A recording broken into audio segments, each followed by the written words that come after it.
look like you should pull out one of those things and make us forget what you just said. Maybe after the speech. When you're ready, you'll start timing. In 2012, the National Collegiate Athletic Association, or NCAA, earned a total of $871.6 million in that respective year, according to the NCAA official website. Most of this money was distributed to the Division I schools that contributed to the NCAA tournaments, and this money was used to pay for scholarships and other facilities without going directly to the players. I have a friend named Cameron Boone. He's playing at Grand Canyon University in Arizona. He got a scholarship for his tuition to be paid for. He received enough money for his tuition. Although tuition is a big part of going to college, he still had to pay for housing, books, and other day-to-day living expenses. He comes from a broken home where his father left him when he was just a boy, so his mother was forced to provide for both of them. He lived in a humble house just down the street from our high school, so Cameron could walk to school to save gas money. Now in college, Cameron has to save the little amount of money that his mom sends him each week. And since all of his time is used in schoolwork and basketball practice, he is unable to work. The basketball program at GCU, along with many other programs in the Division I basketball programs, do not pay players that bring in so much revenue for them. Just like my friend Cameron, there are others out there in similar financial situations that play Division I college basketball and are not paid. That is why college athletes need to be paid a reasonable amount for their services for the school. According to an article in the New York Times, any student athlete who accepts an unapproved free hamburger from a coach or even a fan is in violation of NCAA rules. Student athletes are unable to accept any kind of freebie or gift, or they will be in violation of these NCAA rules, and they could ultimately lose their scholarship or be suspended for a number of games. So just in the case of my friend Cameron, he isn't allowed to accept free lunch from his roommate if they want to take him out for dinner or anything like that, because he'll be in violation, even with his financial situation. This is one way that the NCAA limits its athletes from earning financial support. The players feel unfairly used and want their share of the revenue that they help create.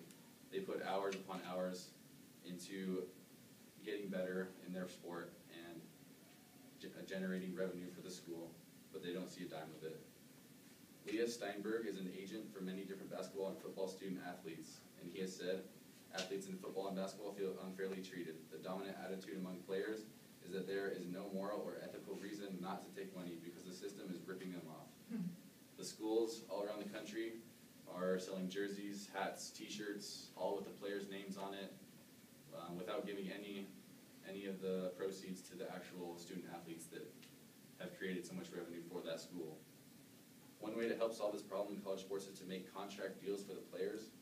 The school is already willing to offer tuition money or different kinds of scholarships, so why not a contract?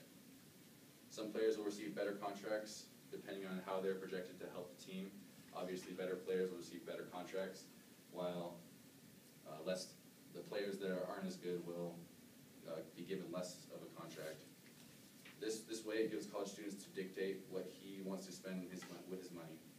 If he uses his money wisely and he's able to save, then he could spend it on things that he needs or wants later. This gives the players the ability to use their money how they want.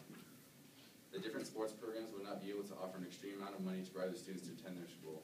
If the NCAA sets a certain cap on the contracts the players can receive, then they'll be able to control the school, and so that the schools won't be able to bribe the best players to come to their school if they're a more well-off school. That is one way that the NCAA can limit a certain team from becoming quote-unquote stacked. This way students will be able to get paid, and the NCAA can keep the schools under control of their spending. In the case of my friend Cameron, if he had a contract that was paying him instead of just having the tuition money, he would probably be able to afford real food and live a modest and comfortable life instead of the life of a poor college student just getting by. Imagine a nation with paid student athletes. Their lives would be so much better, and they could live a normal life like normal college students. They could go on dates and out to eat occasionally. If they're frugal enough, they might be able to save a little extra money for next year or for emergencies that they need. With a contract, for all their hard work, they would be able to know where they stand financially for the next year. And with these contracts, they might be motivated to work harder for the next contract and not struggle with their finances. But these athletes are not paid, and so they rely on their families to help provide for them, or if they've worked before, then they are supposed to rely on that money that they saved before. But what if their families had an emergency and they weren't able to pay for college? What would they be able to do then? What if they had an accident and they weren't able to send that college student any extra money? What would they be forced to do? They would be left to fend for themselves. It could also affect the school in the sense that some student athletes might think that the school that they're going to is too expensive.